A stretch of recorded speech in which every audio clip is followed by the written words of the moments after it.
वित्त मंत्री अरुण जेटली ने पंजाब के बठिंडा में विकास पर्व रैली को संबोधित किया। अपने संबोधन में जेटली ने कहा कि नई नागरिक उड्डयन नीति से देश भर में नए हवाई अड्डों के बनाए जाने का रास्ता साफ होगा। जेटली ने कहा है कि बठिंडा में एम्स जैसे संस्थान बनाने के लिए केंद्र सरकार धन मुहैया कराएगी।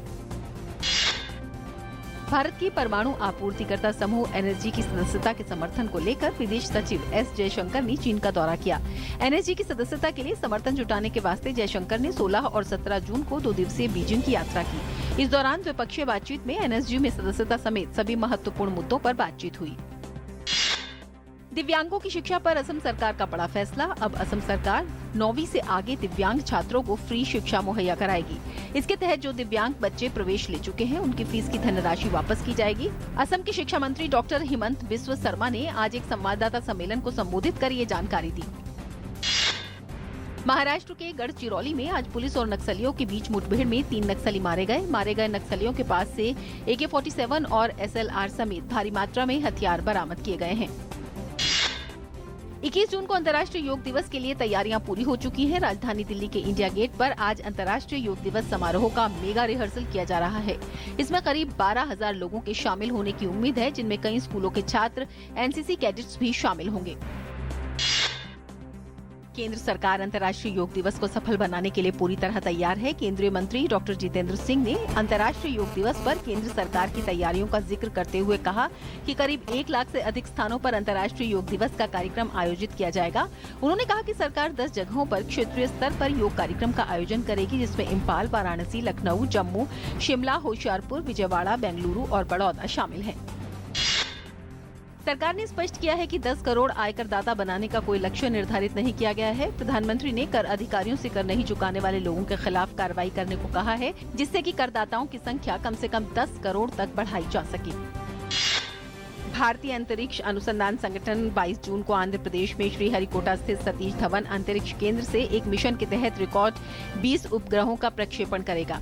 ध्रुवीय उपग्रह प्रक्षेपण वाहन PSLV C-34 का इस्तेमाल भारत के पृथ्वी निगरानी अंतरिक्ष यान कार्टोसैट 2 समेत उपग्रहों को सतीश धवन अंतरिक्ष केंद्र के दूसरे लॉन्च पैड से सुबह 9:25 पर ले जाने में किया जाएगा। मुख्यमंत्री हरीश रावत स्टिंग प्रकरण पर CBI ने नैनीताल हाई कोर्ट में अपना जवाब दाखिल किया है। अपने जवाब में CBI ने रावत के सभी आरोपों को गलत बताते हुए याचिका को खारिज करने की मांग की है। मामले की सुनवाई अब 20 जून को होगी। 14 दिनों से जारी जाट आरक्षण आंदोलन आज समाप्त हो जाएगा। हरियाणा सरकार और जाट आरक्षण संघर्ष समिति के बीच दिल्ली में हुई बातचीत के बाद ये फैसला लिया गया। जाट आरक्षण संघर्ष समिति आंदोलन का नेतृत्व कर रही है।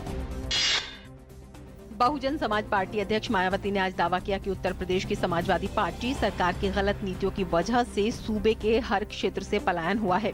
मायावती लखनऊ में पार्टी पदाधिकारियों को संबोधित कर रही थीं। मायावती ने कहा कि राज्य सरकार दलितों, पिछड़ों, मुसलमानों, गरीबों, किसानों की विरोधी साबित हुई है।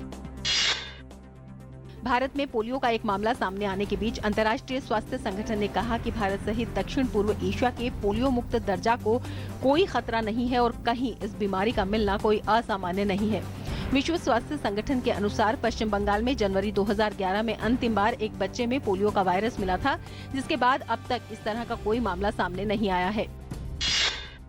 सीरिया के राष्ट्रपति बशर अल असद ने रूस के रक्षा मंत्री सर्गेई शोइगु से मुलाकात की और उनसे सैन्य सहयोग तथा आतंकवाद से लड़ने के प्रयासों पर चर्चा की। शोइगु ने कहा है कि उन्हें रूस के राष्ट्रपति व्लादिमीर पुतिन ने दमिश्क भेजा है। इंडोनेशिया के मध्य जावा प्रांत में आई भीषण बाढ़ और भूस्खलन से 24 लोगों की मौत हो गई और हजारों मकान क्षतिग्रस्त हो गए हैं। राष्ट्रीय आपदा राहत एजेंसी के प्रवक्ता सुतोपो नुग्रोहो ने बताया कि देश के सबसे सघन आबादी वाले इस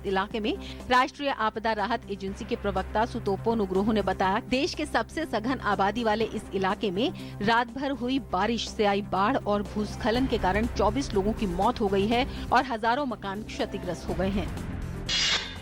कनाडा की संसद ने मरणासन्न बीमार लोगों को डॉक्टरों की मदद से मृत्यु की अनुमति देने संबंधी विवादास्पद विधेयक पारित कर दिया है।